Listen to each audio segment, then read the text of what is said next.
is up, everyone? Welcome back to another episode of the SomeWhatSports Podcast. My name is Chris, and for the first time in 2 weeks, all three of us are back. I am joined by, well, first off, Jurg. How are you, my guy? How are you doing? You're a man that's vaccinated, so yeah. How you doing? Yes, I'm doing very good. I'm feeling good. I'm excited. We got some big news to go at today that I'm really excited for all of us to talk on. I'm just excited the three of us are back together. It's always better when the whole crew is here. Eh, Debatable, debatable, very yeah. debatable. I don't That's know. debatable. Dame, how are you? I'm doing great. The weather's great. Just play some basketball. I'm very happy when the weather's nice because I hate the cold weather. But I'm doing amazing. You're here, but it is what it is. I'll deal with it because of the weather. Yeah, I noticed ratings were stumbling in my absence, but hey, it's life. But anyway, now weather's getting better, and I think the vibes are, they get better as the weather gets better. And also, I Yep. think with the NFL draft, not really that close, but it's kind of around the corner, and I think rumors and speculations will increase. And MLB preseason started. Right. MLB preseason started. Yep. And April 1st is opening day. Oh, beautiful, beautiful. And I think NBA is starting their second half of the season. This is being released tomorrow, so it's starting Thursday night. Okay. Yeah. So a bunch of stuff. And of course, we have some major hockey news that my boy Jurgen, our boy Jurgen, sorry, Damon, I didn't mean to exclude you, that our boy Jurgen will obviously talk about. So the rundown today, we got major NHL news. Then we have a signing that the Nets made that yeah, very very sad news. But yeah, and then we're in the thick of cuts and franchise tags in the NFL, and then we also have a major re-signing from one of arguably the most popular or the most well-known football team, the Dallas Cowboys, as Dak Prescott resigns with Dallas. Yeah, that's the order in which we're gonna go this week. So to start off, Jurg, you were excited to talk about it. NHL news. Talk to us. What's up? Finally, after so long, after so many years away, the NHL is coming back home to where it all really began to a company that they helped build at the beginning. Ladies and gentlemen, for the other person out there that listens to us that is also a hockey fan, the NHL has agreed to return to ESPN after, I believe, 16 years away on a 7-year deal worth $2.8 billion. Uh, Woo. a couple of details of the deal that every season between ABC and ESPN there will be 25 like big nationally televised games each season that they'll carry. They're going to carry 4 of the 7 Stanley Cup finals. I believe something similar with the playoffs there. There's going to be heavy ESPN Plus and like Hulu streaming of games. This is a massive deal on a lot of ends. First off, as a hockey fan, I'm super happy and excited that the NHL is going back to ESPN. With everything that's happened recently with the agreement with NBC Sports, uh, there was a lot of disappointment on my end that NBC Sports Network just wasn't working. NHL Network, like so many things were going wrong now here towards the end of things for the league with NBC, and the fact that they got this done early, like I'm sure they were going to because this is the last year of the contract. Like this season, the NBC Mhm. deal ends. They get things done with ESPN, a heavy emphasis on streaming with all the details with like ESPN Plus and Hulu and such. But I'm just very super excited that the NHL is now going to be seen by way more people. Um, whether the games are on ESPN2 on some nights or ESPNU or whatever, and a few games get put on here and there, like just more eyeballs are going to be watching hockey games. Like hockey is now going to be broadcasted in regions in the US where it just wasn't going to be before. And that honestly, it makes me super excited as a fan that wants to see hockey grow more than in the US than what it should be at this point. It makes me excited that more people are going to watch it, hopefully take a like in it, talk about it. Get some teams. Seattle, they're going to be having a team after Mhm. the season. Like just good things are coming for the NHL. So I'm so happy that the NHL and ESPN have agreed to come back together. Something that it shouldn't have happened in the first place because former President John Skipper, he was actually part of the negotiations before NBC took the NHL. He himself was very disappointed that ESPN had lost the NHL. He wanted to keep them. So the fact that now all these years later things have been rectified and the NHL is back on national TV. Truthfully, no disrespect NBC, but you're just not ESPN, and Yeah. the NHL is back, baby. Like that has me excited out of everything. Yeah, I saw your in your social media platforms. You're obviously excited about this, Jurg, and I'm happy for the sport. I'm happy for fans like you, and I think that's the main takeaway I got from it is that this brings more eyeballs to the sport. I think definitely I'll tune in to more games, and they have what a partnership with streaming, right? Is that correct?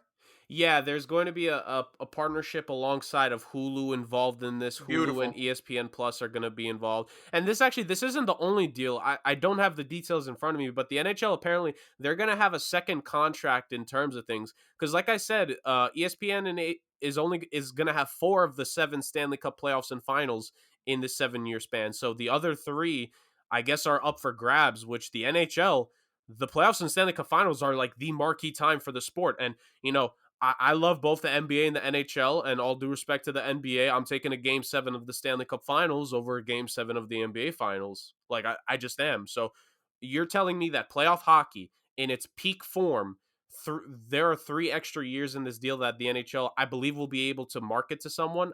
I could be mistaken. I'm not a savant when it comes to television contracts. Let me put that out forward. But I know there is a second, like, deal that the NHL is going to work out with someone. Like, they're going to have another contract in terms of games that they're going to be showing. So the fact that that's coming up too, it's more revenue for the league, which is going to help because the salary cap stayed stagnant this season. Not only because of COVID, like I think it wasn't going to go up that much even without COVID happening.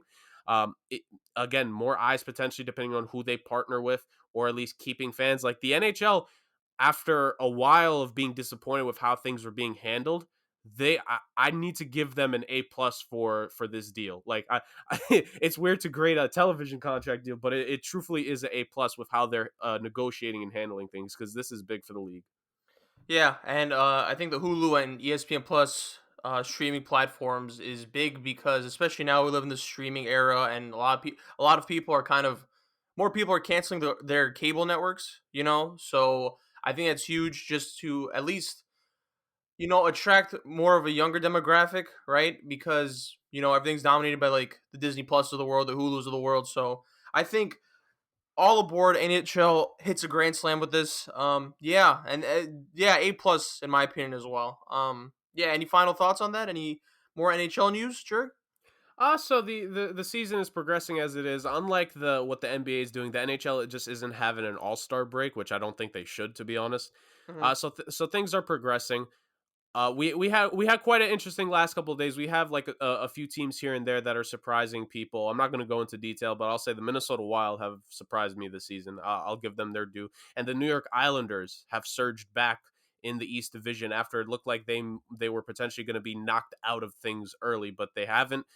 They've had an amazing last like month and a half or so. So things are slowly beginning to pick up. It's sort of the halfway point because there are teams that have already hit like the halfway point for games, but then you have teams like Dallas who they haven't even. I don't think they cracked 20 games, or if they did, they just got to 20 because of the delayed start for them specifically. So I guess for the most part, we're at the midway point of the season. So perhaps in like another week or so, when more teams have played, like we could get like a little mid season report here. All right. All right. That's our hockey news, Jurg. Appreciate it as always. And now we transition to the NBA. Yeah. So as we said, the second half of the season is underway when this episode drops, of course. But a player signed with a certain team. Blake Griffin signs with the Nets after being after being bought out by the Detroit Pistons. And he signs with the Nets, I believe, for like 1.2 mil. Jurg, I don't know if that's the accurate price tag. If you can look it up for me. Very mixed on this. I know that as 3 dudes here that aren't fans of the Brooklyn Nets, people are gonna expect, oh well, they're not gonna like the signing anyway, so it doesn't really matter. Well, hold up. We're rationale men. We like to bring logic to this. So I'll go first, and you guys could rebound off what I'm saying. So I get why Blake Griffin signed with the Nets, right? This is, I mean, I think it was obvious that he was gonna sign with a contender. I thought it was gonna be the Nets right away. As soon as like he got bought out, Shams tweeted that the Nets are strong from front runners to sign him. So I was like, oh, okay, of course. I thought it was going to be the Nets or it was going to be the Miami Heat. Jurg, you could touch upon that. But he signs with the Nets.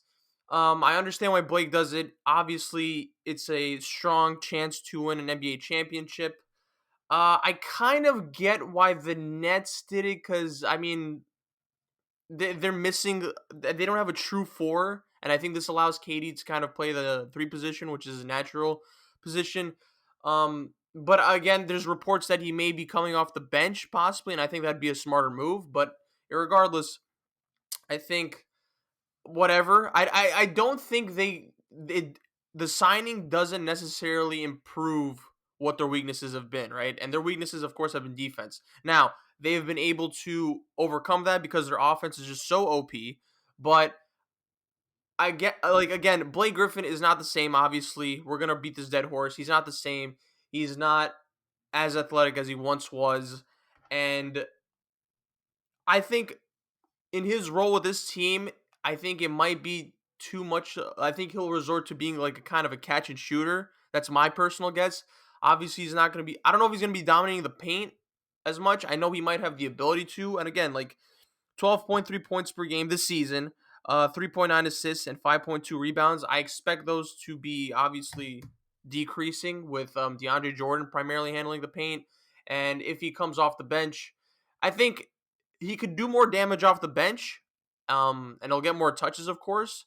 But again, it's a very, it could go either way. I think he could. Obviously, I think it's additional help, and I think there's going to be ways he can improve the team. But I don't think it's this crazy, all right, runaway move that the Nets are just going to win the championship. I mean, obviously they're strong favorites to win it all, and I think this move slightly increases it, but I don't think as much as everyone thinks it is, to be honest. But that's my takeaway, right? And it's just, I don't know. I was never the hugest fan of Blake Griffin. I know he's a good player, but obviously he's not the same player he once was. But with this team, you don't have to be. So I got why he did it. I kind of got why the Nets did it. Overall, I'm gonna give this is just me saying like a letter grade.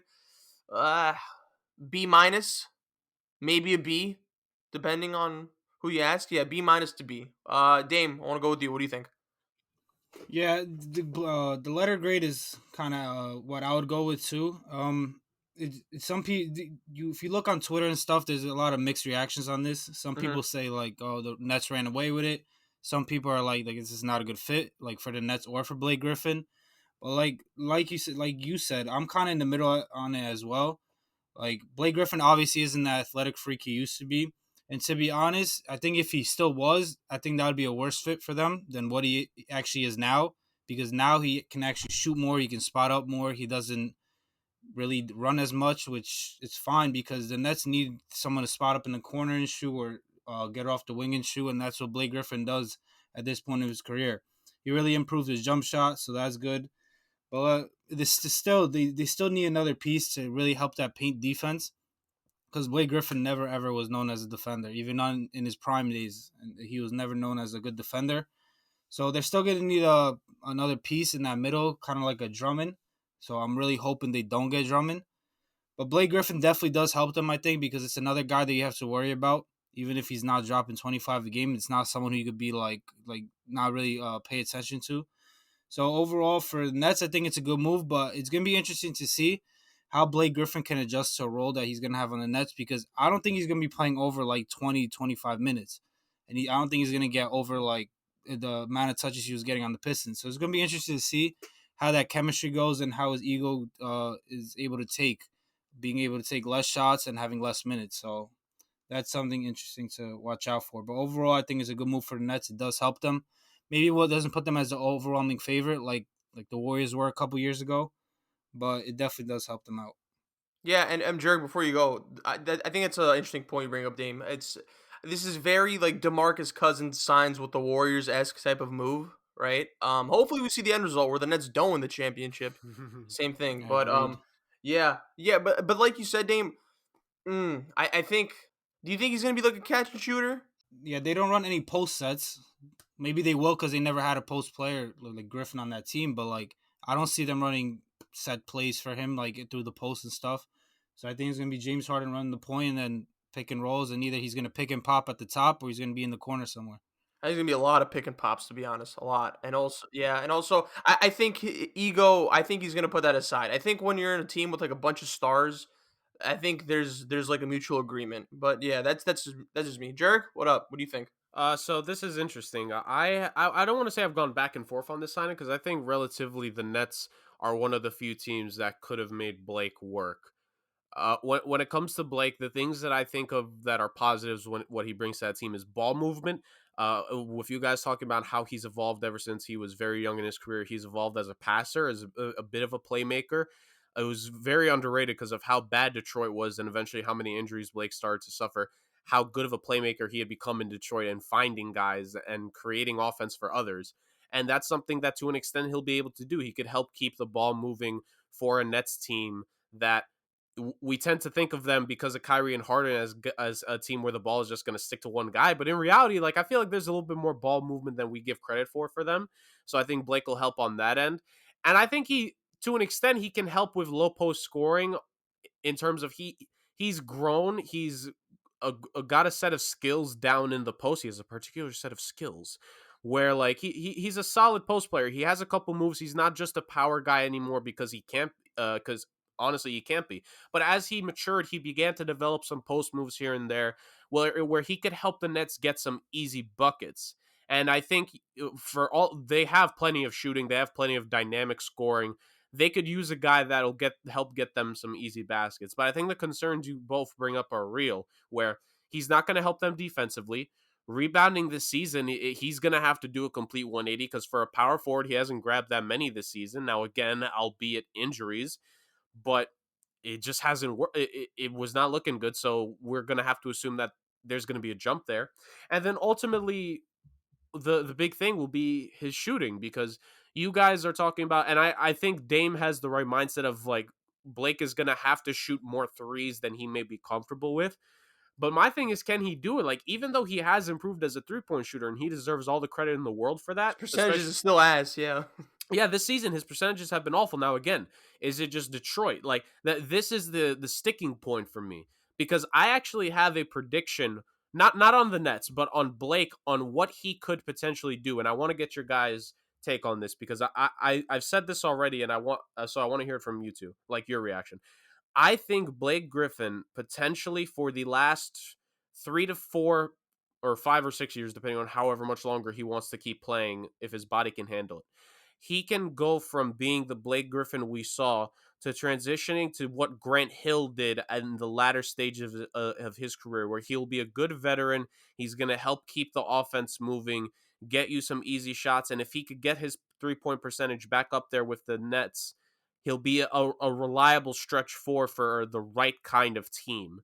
I can see if things go right, Blake Griffin is now going to enter the next chapter of his career like Grant Hill and Derrick Rose have done, where they went from superstar guy of the team to gonna take a step back now, and I'm going to now help the stars. I'm going to help the team win whichever way I can. Because like you guys mentioned, I don't think there will be an issue of ego here because with Kyrie, Harden, and KD, I don't think he's allowed to bring his ego there. He has to check it. He needs to leave it in Detroit or maybe Los Angeles, but like he's got to leave it somewhere else because you can't bring that ego to that team in particular. You just can't.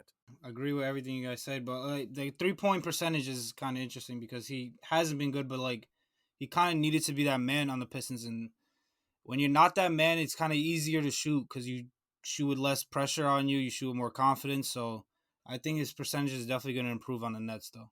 Yeah, I agree with you, Jurgen. I think all the ingredients are there for Blake Griffin to turn into that, Derrick Rose, Grant Hill-esque player that are kind of past their prime but can be at least serviceable to their current teams. Like I said, I think this is a low risk, high reward move for the Nets. If it doesn't pan out, then well, I mean, whatever. They still got the best offense. One of the best offenses, arguably in the history of the NBA. So I think again, if it works, it works. If it doesn't, it still works for them. So, I mean, I think the ingredients are there. I think ultimately he's gonna be of help. I hope that it's with. I don't hope actually. I think it'd be better if it's with the second unit. it'll be more effective if he does come off the bench, because obviously if he's with the starting lineup, I think he'll resort to this new adjustable role, which would Right. kind of, ultimately be catch and shoot, but which one might be better for him because it's less pressure. But if Blake Griffin, he's not a bad player, he just wasn't. I think a lot of people just don't give him the credit he kind of deserves sometimes. But I think with the second unit, you could kind of see what you're getting if because you give him more of an opportunity to showcase whatever he may have left. Again, there's positives to leaving him on the bench or with a starting lineup, right? So that's my takeaway on it. Any final thoughts?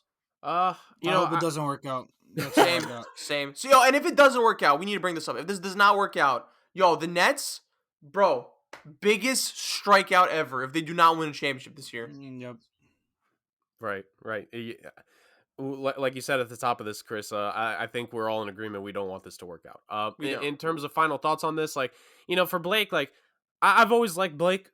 I hope the best for him. I hope he can turn things around. Like, mainly, like, I want to see, like, my hopeful prediction come to light in terms of what he could do. In terms of, like you said, of what he could do, I think he could do either or in this team. Like, because Steve Nash is doing a pretty good thing in terms of how he stacks the minutes of Harden, KD, and Kyrie to a point where it almost feels like at least one of them is always out there. Like, I think you can make the argument where you could have Blake start with them at first to get used to playing with them, sit halfway through the first, and then end of first, beginning of the second, when at least one of those guys is back out there, he can then go out there and help the other star with three guys from the bench. Like, I think Steve Nash, with what he's done so far, I think he could potentially stagnate the lineups here, where Blake will always be out there and should always be out there with at least one of those guys to just help alleviate that pressure. So I think, Chris, you may sound interesting. I don't think it would be a case because he's only like joined them halfway through the season. But imagine he puts up like 6-man of the year type numbers on this team. I would not be surprised. This dude's gonna probably dunk in his first game. I already know it.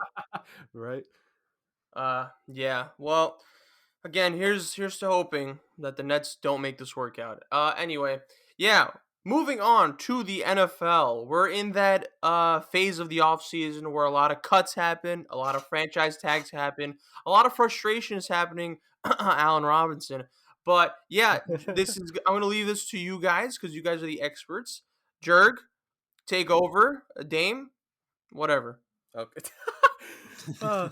Okay, so to your point, Chris, like usually now it is the time where we see cuts, but there is also not just with cuts, a massive amount of contract restructuring. So it was announced, I believe, yesterday or earlier today, one or the other, by various NFL insiders such as Ian Rappaport, Tom Pelissero, that the salary cap this upcoming season, will be $182.5 million. That is a decrease of roughly $17 million from what the cap was last season. So because of that, that's part of the reason why we've heard of all these cuts, which we'll get to momentarily in terms of the bigger names, but also a lot of the contract restructurings. Like I'll point them out very early here. The New Orleans Saints have had to do a lot of contract restructuring to clean things up for their squad, because they were already going to be over the cap if the cap was going to increase to would have likely been like $208 million had COVID not happened. Imagine they were already going to be above that number. Now it's $17 million less than last season, and essentially like almost $30 million less than what it would have been if the world had been normal. So bless the Saints, no pun intended, for what they've had to do so far this offseason with everything. But the first thing you mentioned, Chris, we'll get to franchise tags. So I'm going to list off the names, and Dame, I'm going to throw it to you of like one or two guys on this list who you think are most likely to agree to a long-term contract this offseason. So the guys that got franchise tagged, we have Chris Godwin of the Tampa Bay Buccaneers, Marcus May of the New York Jets. Great move, by the way. Taylor Moton of the Carolina Panthers, their one of their tackles, I believe their left tackle. Allen Robinson, wide receiver of the Chicago Bears, Payne. Cam Robinson, tackle on the Jacksonville Jaguars. Brandon Scherf, guard on the Washington football team. Make it Red Wolves, Washington. You know what to do. Justin Simmons of the Denver Broncos. Leonard Williams of the New York Giants, so both New York sports teams. Rare W for both. and Marcus Williams, safety on the New Orleans Saints. So, Dame, of those names that I've given you, who do you think is most likely to agree to a long-term contract this season? So I just want to start off by saying it's absolutely ridiculous that the Bears tagged Allen Robinson because he was destined to be a Jet, and they got to ruin it and ruin my life. But it is what it is. I see no shot that he resigns there because I know he hates it there and he wants to be in New York. So just letting that be known. Um, Not to be biased, but I do think the Marcus May is the most likely to sign an extension. I know they like him a lot. They traded away Jamal Adams. Obviously, Jamal Adams is a better player, but they did trade him away because they didn't want to pay him and Marcus May. So once you got rid of Adams, you got assets for him, and you don't have to pay him. You have Marcus May, who's although he's not as elite as as Jamal Adams or any of the top safeties in the league, he does deserve to be paid. So I do think that the Jets ultimately will reach an agreement with him because honestly, they do need him on that back end of the defense. The other guy is Taylor Moton, the offensive lineman on the Carolina Panthers. He already signed his franchise tag today. So that's a sign that clearly he wants to be there. The Panthers want him to be there. So, and obviously, I think they're going to bring a new quarterback this year. They're going to move on from Bridgewater. So clearly, the most important thing for a quarterback is their offensive line and protection. So you don't want to get rid of your best one. So I do think they'll reach an agreement there. Another one to mention, Brandon Sheriff. This is his second year he's been franchise tagged. So I do think after this year he will be out of there because if you tag a guy for the third time, it completely booms. So usually people don't get tagged for the third time. Right. So I do think he will be out of there because he made money that he made, and then by then the Washington football team got the most out of him as they possibly could, and they're not going to pay a 31-year-old more money than they need to. So yeah, Right. my two guys are Marcus May and Taylor Moton. Right. So, I will say Brennan Scherf is a guy that I think Washington should look to sign long term. Because even though they don't have the quarterback situation figured out for when you eventually bring in the right quarterback, no matter who that is, getting the interior, the offensive line can help. Well, we always talk about tackles, but interior offensive linemen, a high caliber one, can help combat against an elite nose tackle to where it allows your left and right tackle to just focus on the edge rushers. So I think interior, a bit of an underrated position in my mind. So I think Brendan Scherf would be someone that they should look to get right away in terms of long term. Will it happen? That's a big question. But I think if I was running Washington, I would go for that right away. So that's my mindset. In terms of everyone else, I definitely agree. I think Marcus May is due this more than anything because they traded Jamal Adams. Are you really going to lose your two best defensive backs within a 2-year span if they don't get him signed long term? So they should. And I'm just going to go with one of the other two safeties. Most likely Justin Simmons because Denver is in a lot better of a cap situation than New Orleans is. Marcus Williams, I think he has a chance next offseason if he has another good year, because I think a year from now the Saints will be in a lot better of a cap situation to where they can properly offer a long-term deal for him. As much as it would suck because the Marcus May contract will essentially be the benchmark for what Marcus Williams will look at. And Marcus Williams will essentially say like, hey, if he got that, then I'm going to ask for this. So, you know, for the Saints, kind of a bad year to be cap strapped, but at the same time that it just comes with the territory when you make bad contracts. And yeah, so I think Justin Simmons is the most notable safety when it comes to that.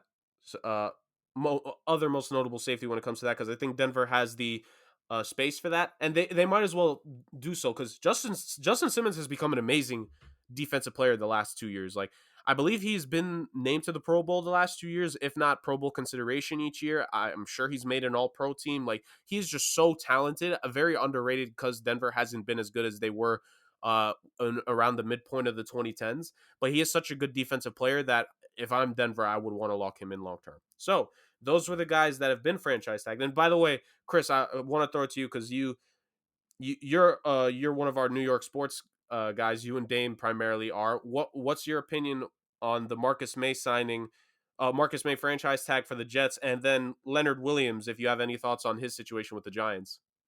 I can't speak on the Leonard Williams front, but I will say this. I did ask Damien a few months ago because I'm starting to get into football more heavily nowadays. And I knew Marcus May was a top priority, so I asked Dame. I'm like, "Yo, bro, is this the move? Should they?" It was in the group chat, but I was like, "Is he like, should the Jets franchise tag?" And he's like, "Yeah, 100%." So, uh, Obviously a good move based on what I'm hearing from the Titans. And obviously with Robert Saleh, this is obviously I think I want to see what he could do with him and Quinton Williams. So I think with a defensive minded coach, good defensive talent is a good thing to have, Right. and I'm kind of excited to see where they go going forward.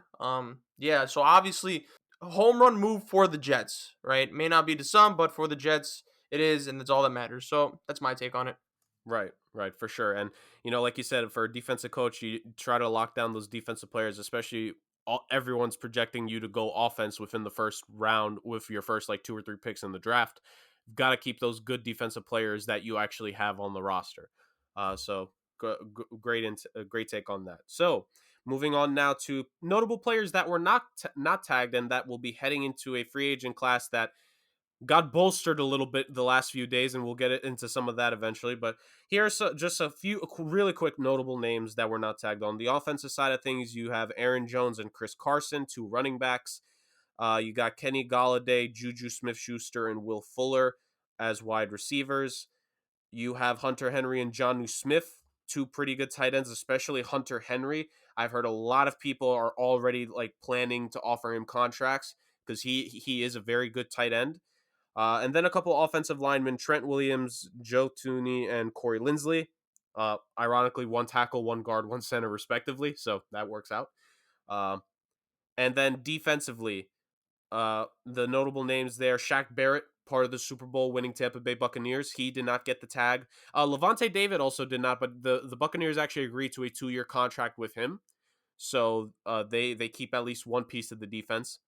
Bud Dupree of the Steelers, um, Yannick Ngakoue of the Baltimore Ravens, and then some solid defensive backs with the likes of William Jackson and John Johnson. Quite a few other players that I haven't named. Like they're all quite a few talented players. Some guys had career years. Some guys are just pretty solid. But those are the biggest names. So I wanted to throw it to each of you guys. In terms of really quick, Dame, were you shocked any of these guys were not franchise tagged? And how many, if any of them, could still end up back on their old team? My biggest the shock to me was Shaq Barrett. To be honest, I thought they would have tagged Shaq Barrett and then kind of try to get an extension with Chris Godwin, because they do have a lot of other receivers besides Godwin, and on defense, Shaq Barrett was arguably their best player. So that was a little shocking to me. But overall, also a little bit. But Aaron Jones is kind of shocking that he didn't get tagged either, because he's such a big part of that Packers offense. And I know they're really separated on negotiations. I know the Packers are around 9 million, and Aaron Jones feels like he should be paid a top 5 running back from 12 to 16 million. So it's gonna be interesting to see if they can reach the extension, because I know the Packers didn't tag anybody because they let go of their top lineman and Corey Linsley. So yeah, but on the wide receiver front, sorry. You have Kenny Galladay, who wasn't tagged, and on it, he probably is the best wide receiver on the market now because the Bears decided to ruin my life and tag Allen Robinson. So that's somebody I'd like the Jets to go after, because he's a go get it kind of receiver. Like, the quarterback doesn't need to be pinpoint accurate for him to make plays. So I'd kind of like that on the Jets. And off the top offensive lineman to me is Joe Tooney. The Jets were supposed to be after him last year, but he was tagged, and this year, surprisingly, he wasn't tagged. So that's who I think is the best offensive lineman in the market, and I hope my Jets go get him. Right, right. Definitely some very solid offensive linemen here. Trent Williams as well. I'm to an extent I'm surprised that San Fran didn't franchise tag him. Perhaps maybe it was just going to be too high, because when you're franchise tagging your tackles, that's the highest tag normally when it comes to salary. Because for those not familiar with the franchise tag, uh, it is either the average of the top 5 yearly salaries at the position, or a 120% increase from the player's salary the year before. So whichever number was higher. And considering he was at the end of his contract with from his time in Washington, perhaps that played a role, because I'm sure it was a good cap number last year, and it was probably going to be even higher this year. So maybe best for San Fran that I think of all the guys I've said there, I think maybe he has the best chance, because San Fran still needs to figure out the offensive line there, no matter who's going to be dropping back for them on offense. In terms of that, so maybe they could try to get Trent Williams back on a much more affordable deal. Maybe give him some because I believe he's 31 at this point or 32. So one last solid contract for him. I think he's still a tackle worthy of giving like 10 million a year to uh some incentives, a good part of the contract being like guaranteed, various things like that. So I think that's one way to do it. Hunter Henry, I gotta say, he's probably the next guy I'm shocked didn't get franchise tag. Personally speaking, I'm a Hunter Henry guy. Like, I know not a lot of people are. Well, a lot of people are. They love his talent. He's just been injured here and there, but when he's healthy, he has been really good for them. And for a young quarterback like Justin Herbert, uh, to potentially not be keeping a security blanket for him in a very talented tight end, to me, like that's kind of a move that I do like. Again, Chargers general manager Tom Telesco, I think he's a very good GM. But I kind of scratching my head a little bit on that one. Chris, I'm going to throw it over to you really fast. Oh no. Uh, don't worry. In terms of any of these guys that I named, could you see the Jets, Dame saying that he would like Joe Tooney to be a guy that the Jets go after because they need offensive line help? Do any of the guys that I have named, aside from Joe Tooney potentially, could any of them interest you? Perhaps, we're talking about, you mentioned before, Marcus May franchise tag was a good thing to get some defense there for Robert Saleh. Maybe a Bud Dupree, who's been a pretty good pass rusher, or a Shaq Barrett. Like, would you like to see any of those guys? Would you like to see the Jets make a run after any of those guys? Well, you guys said Joe Tooney's an offensive lineman, correct? Yes. Okay, so look, I'm gonna take you guys' word for it. I think if there's any, if there's any way to help the offensive line for the Jets, you do it. So I'm not against that move per se.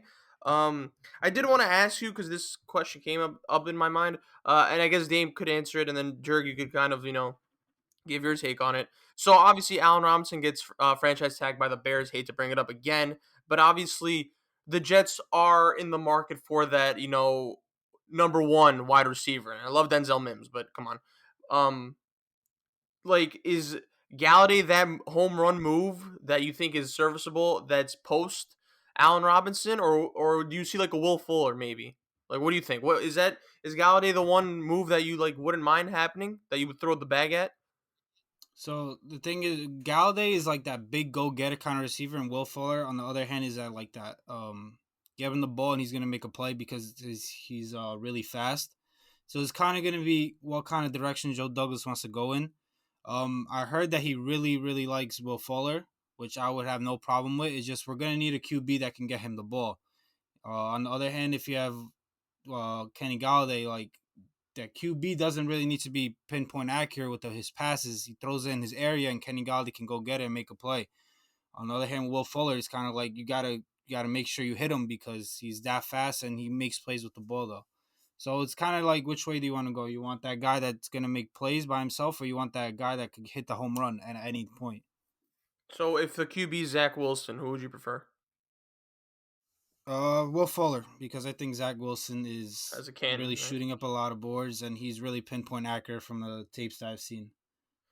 Okay, Jerry, if you So, wanna, yeah. my take on it personally, this is the way that I would see it. At the end of the day, I personally would take Kenny Galladay because I believe he's essentially, his talent has been kind of buried in Detroit, which is not something. I'm sorry, Detroit fans, but your teams are just not good, and we've only mentioned two of the four. We're going to spare you from the other two, but he's such a talented receiver. He honestly is the third guy on this list, in my opinion, when it comes to the receivers. I think we've already seen two of those guys, like we talked about it. Godwin and Robinson got tagged, and I think Kenny Galladay is the next best receiver. I think this is the way I view it with receivers, and this is the way I'd like to view it. I view Kenny Galladay as that if he's your number one, I can run with that. I would love if Kenny Galladay was my number one receiver. Now, I don't have a favorite football team. Let me just like throw that out there. But I'm just saying hypothetically, if I was a GM, if you're telling me Kenny Galladay is my number one wide receiver, I could do a lot worse than him. And there are only a handful of guys that I think I could do a lot better than. I really believe Kenny Galladay has top 10 receiver in the league potential. I truthfully do. So I would personally run with him. Will Fuller and another guy in this free agent class, Juju Smith-Schuster, to me, Uh, they scream number two receivers. Now, I would take Will Fuller over Juju. So, Chris, don't worry about that. I'm taking Will Fuller over Juju. But The two of them just scream to me number 2 receivers. Will Fuller was, he was solid last season in Houston, but it, I would have loved to see if DeAndre Hopkins was still there, what that could have looked like for him. Because to get a guy for him to be next to a guy like that, I think is a more valuable thing. And then Juju, similar thing.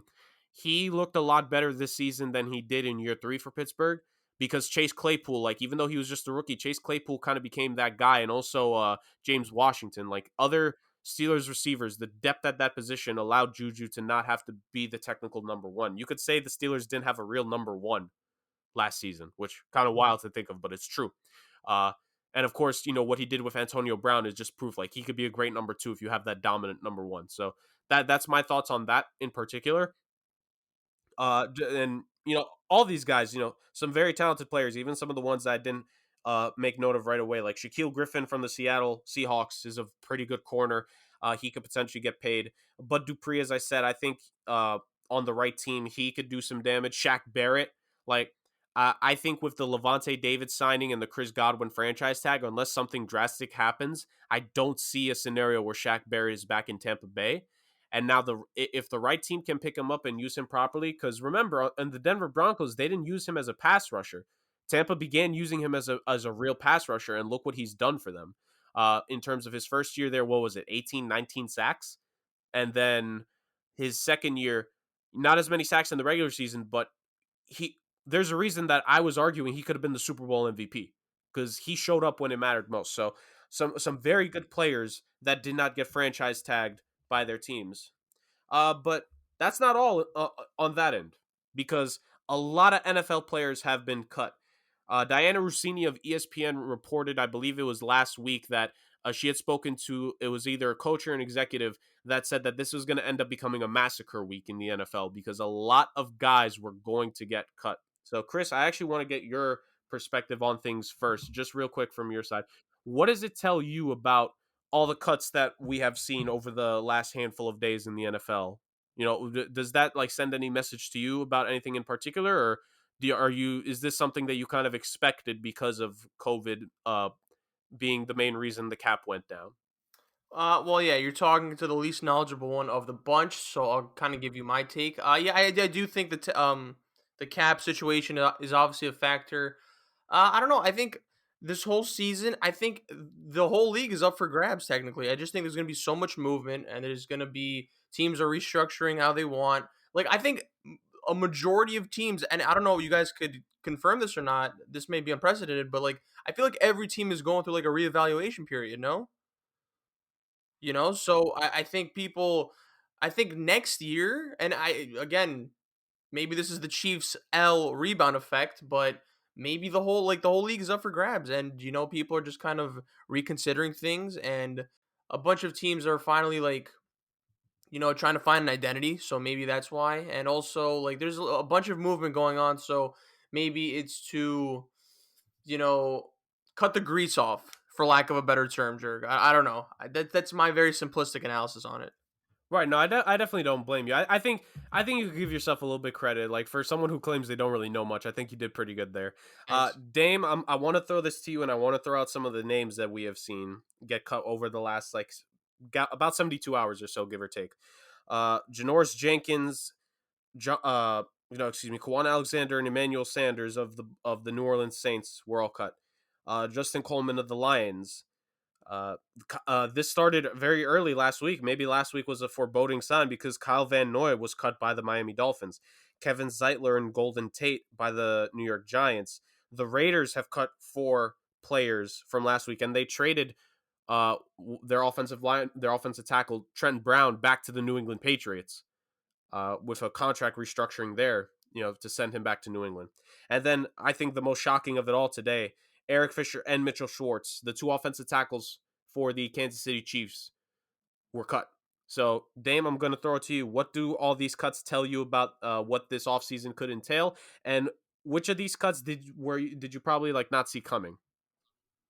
So, like, obviously, a lot of these teams, regardless, were a lot over the cap. Like the Saints and the Rams were so far over the cap that they needed to make moves regardless.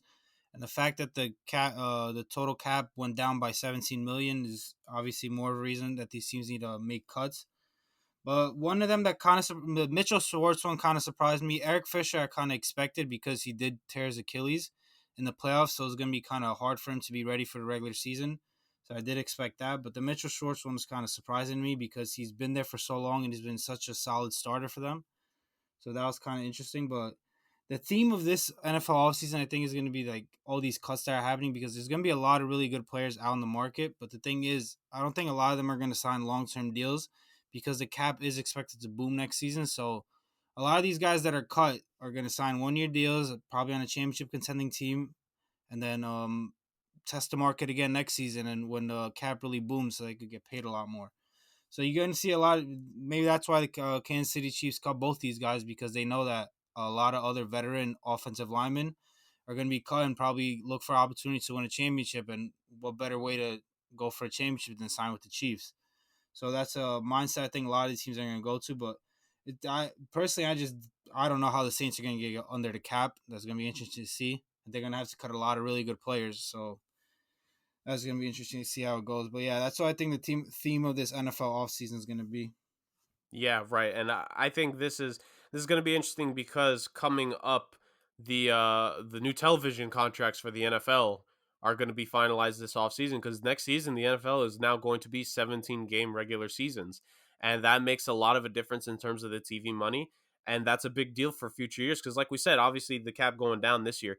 The cap is actually projected by many to exponentially increase over the upcoming years. I don't know if you saw this, Dame. I think if it's not a 5 year look ahead, maybe it was 6 or 7, but within the next 5 to 7 years, they were saying that the NFL salary cap will at one point after 5 to 7 years be $250 million with all the extra TV revenue that's going to come with the 17th game now. And of course, continue when fans are back and all that. Advertisements, of course, are always going to be strong for the NFL, and the playoff games especially may get even bigger and better. Like the NFL throughout all the sports, uh, with COVID, not including the NBA and NHL bubbles, I think the NFL is making out the winners of everything because despite everything, despite some of the bad instances in terms of them dealing with things this season with COVID, are still king sport in North America.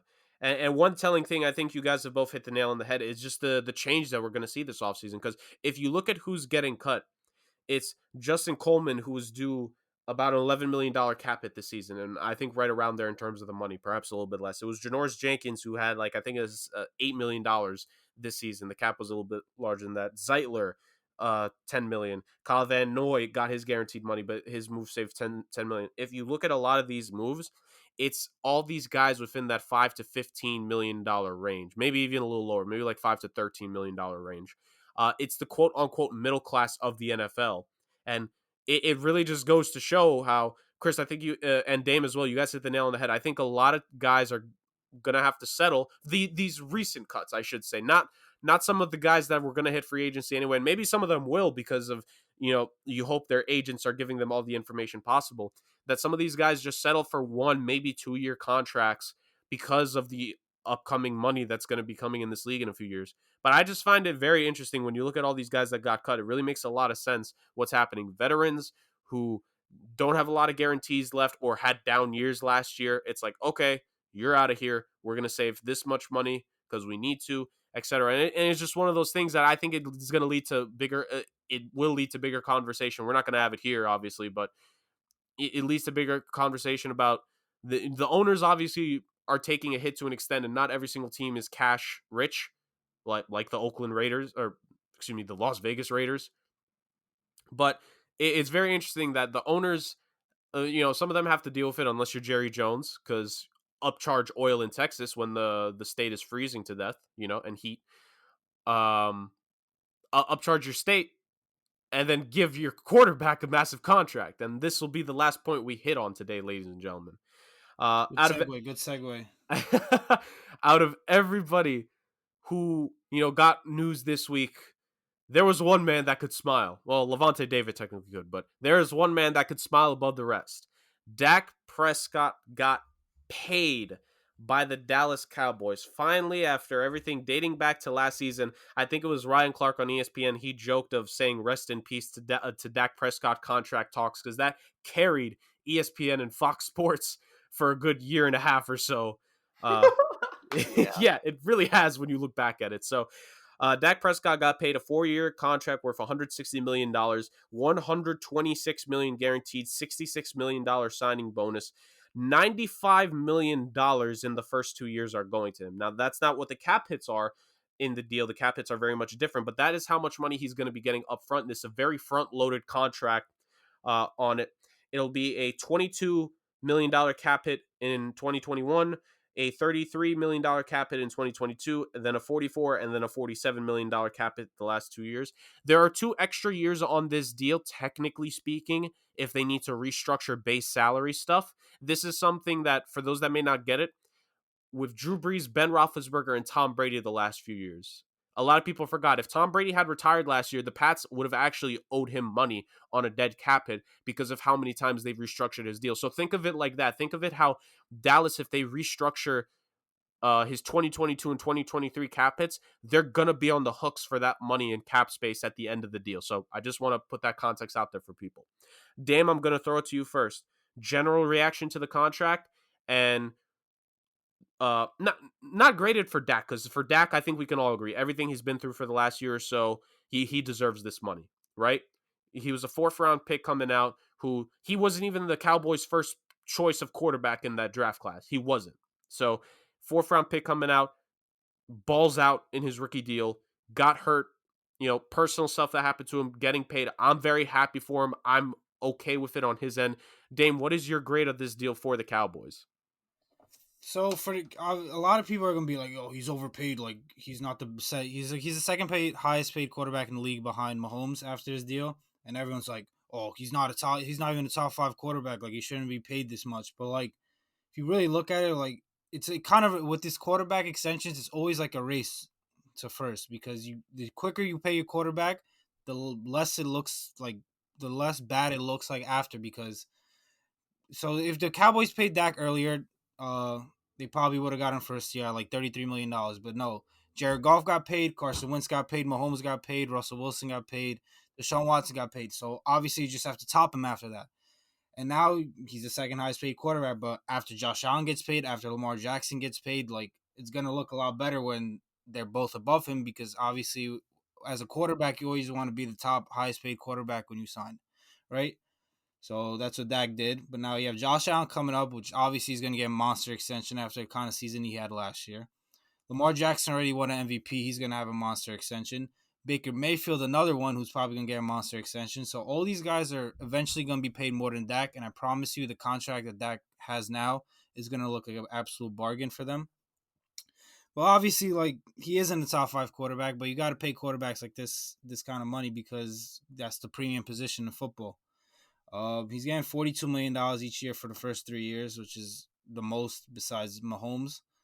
But I don't like these people saying that like he got overpaid and he should take discounts to kind of help the team. Like this president was honestly started by Tom Brady, and if I can shit on Tom Brady, I'm going to do so. So here it goes. So I don't think any quarterback that gets paid should be compared to Tom Brady. One being that Tom Brady has a supermodel wife, so he doesn't need all this money. All Like right. no, I'm just saying, like his supermodel wife brings in more money than he does. So clearly, he doesn't need to be paid top money. Like Dak Prescott was a 4th-round pick who doesn't have a supermodel wife who didn't. He came from nothing. So this money means a lot to him, whether he keeps it or donates it or wherever he puts it. Like not all these quarterbacks can be blessed like Tom Brady was. So I think kind of it's good for his team. Obviously, it's helped his team out over the years that he's taking all these discounts, but it kind of hurts his fellow players because all the teams look at like, look, Tom Brady's taking pay cuts and they're winning Super Bowls, so why can't you do that? But like I said, these players don't have the life that Tom Brady does and don't have these kind of benefits. So I'm always all for these quarterbacks getting paid. I'm not for all like players getting paid, but as a quarterback, as long as you're a franchise quarterback for that team, like I'm always for them getting paid. So Dak Prescott, I think it's a good deal for Dak, good deal for the Cowboys. Both of them finally got it done. Now it's time to get to work, and we'll see if they actually win anything. Do I personally think they will? No, but it's good. It's a good deal for both of them. Right, right. Chris, what's your take on what Dame mentioned? Particularly in terms of the idea of people were trying to tell Dak that he shouldn't have taken this contract, and how that relates to him. Yeah, I mean, I interesting take that Damien made that well, Damien's an underdog, bro. He represents the 99%, bro. So shout out to you, All dog. right. Uh yeah, I think Dak deserves this money. I like the fact that you brought up, like fourth round pick. So not everyone could be blessed like Tom Brady, lifestyle wise, of course. And that's not to downgrade Tom Brady's come up because he was also sixth round pick. But No, of course not. Yeah. yeah. But I know what you're saying. I think overall, I love this move for Dak. And this is pocket change for Jerry Jones. Let's be realistic here. Yeah. Again, like Jurgen said, I think ESPN needs to find something else to talk about now because this situation is dealt with. Um, Clearly, like Dak loves the Cowboys. And I love the fact that he loves the Cowboys. So this is kind of like a match made in heaven. And I think he's the heart of the team, right? I think after he went down, I noticed because I saw a few Cowboys games that the morale and the spirit wasn't there as much. Like you could tell Zeke wasn't as bought into it because obviously they knew it was a lost season, and they're all boys, right? So I think Dax is the heart of that team, and I think Dak's a winner, and he has done really well for the Cowboys, and he's elevated them, of course. But of course, you want to give credit to the offensive weapons they have for the Cowboys. I don't know what other direction they could have gone in. Like I know the Russell Wilson rumors are running rampant now, and I know that they've been kind of in that list, but I don't know how if the feeling was mutual. But I just think Dak is made for the system that the Cowboys running right now. Yeah, I think both parties win here. Again, I think you guys know more about the financial terms more than I do. Again, Damien says it's going to look like a bargain in a few years. I'll side with him on that one. I think the NFC East is wide open for the Cowboys to take. Maybe Washington could be like that kind of wrench that are in their way because I think they're on the come up and they're like a decent quarterback away from being legitimately good. I think as well, Right. but I think once the Cowboys, if the Cowboys fix their defense, I think their ceiling is gonna be a bit higher. I don't look everyone like every time the Cowboys make a move, and again, friend of the show Gallo. I don't know if he'll listen to this, but I know he was very happy about it. So I'm gonna restrain from cutting ass as much as I could because I don't know about the Cut situation. ass But what you want. okay, Fuck all up. right, yeah, all right. But Uh, like every time the Cowboys make a move, it's always like, yeah, you know what? This year we're making the Super Bowl. We're making the Super Bowl, and I'm just like, ah, God, Oh I yeah, mean, I'm here why are every we? year.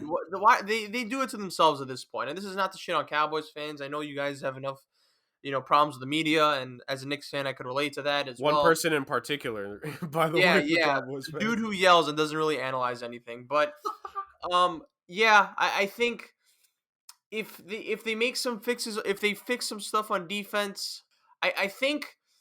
What do you got? And to kind of cap this all off, because we're probably going to be over an hour to my dismay. What do you think the stealing is for the Cowboys now?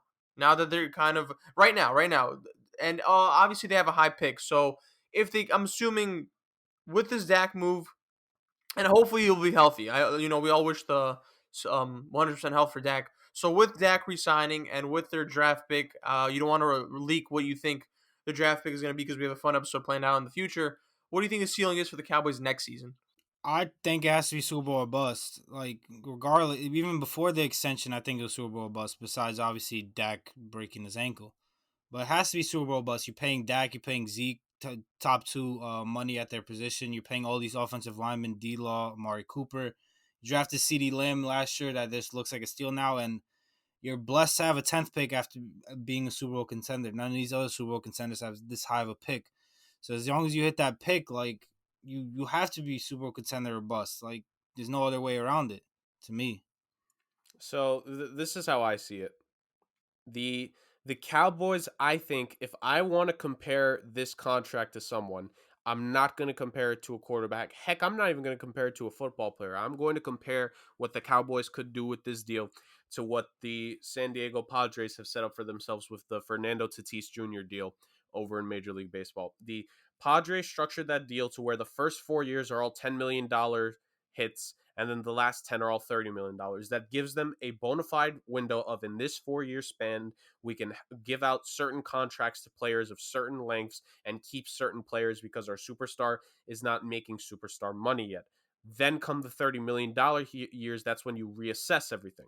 So I think with the Dallas Cowboys is a majority of the cash in this contract is tied up in the first 2 years, meaning after the next 2 years, depending on what it is, if you are hitting on your draft picks, if you draft some starters, especially with that high draft pick, they have a top 10 pick in this year's draft. If you draft a good starter, preferably on defense, to help out the team, if you can find some very good players with your depth picks, like your third and your fourth, then in 2 years you can assess and readjust to where you can let certain players walk. You can cut an Ezekiel Elliott in 2 years' time, or trade him and replace him with a crew of running backs instead of one. If Jalen Smith doesn't work out, because this past season, I heard some people say it wasn't the best for him, and he got paid. So if it doesn't work out for him, you can replace him with a linebacker that you would maybe draft within the next 2 years. Your offensive linemen, eventually replace them. Like the Cowboys keep having great offensive lines for the most part. The eventual successor to Tyrone Smith, if need be, or to Lyle Collins if his contract's eventually too much.